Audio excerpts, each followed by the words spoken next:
Жолдор сонун болуп жасалып жатат. Жакшы, Кудай буйрса.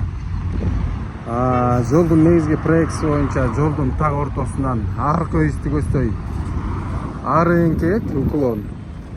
Так ортосунан берки өйсөй бери эңкейет. Чтоб суу жол ортосуна турбасы үчүн.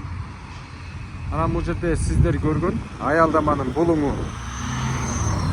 Суу эңкейип агып келип аялдаманын булуңуна топтолуп кала тургудай болуп атат да бул жерде. Себептен тигинден агып келип мындай өйдө чыгып кете албайт. Тигинден агып ары өйдө чыгып кете албайт. Бул жер автобус келип туруп токтогондо сууну кечип жарандардын этегине суу чачырагана калыптыр да.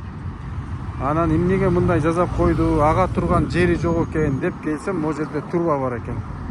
Ошол суу ага тургудай.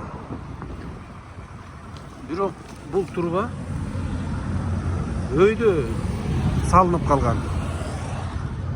Өйдө салынып калган уклон эң нижний, эң ылдыйкы төмөнкү точкадан өйдөрөөк турат да.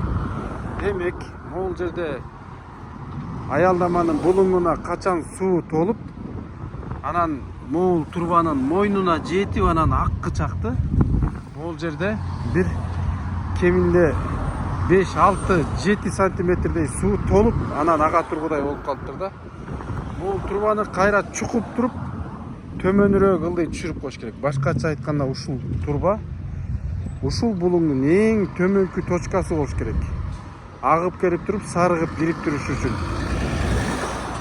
Ушундай нерселерди айтып коеюн дедим да. Анан эми могу жерде да анча-мынча мүчүлүштөр бар эми. Кудайга шүгүр дейличи. Моолар чөгүп кеткен, моолар.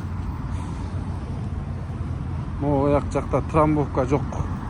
Монун баары күн ысыганда чөгүп кетиптир ушул жээги.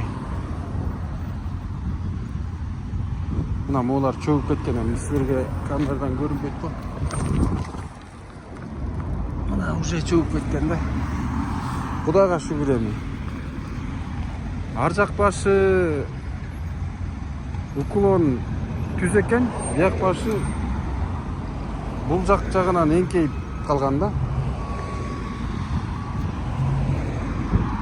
Ошол.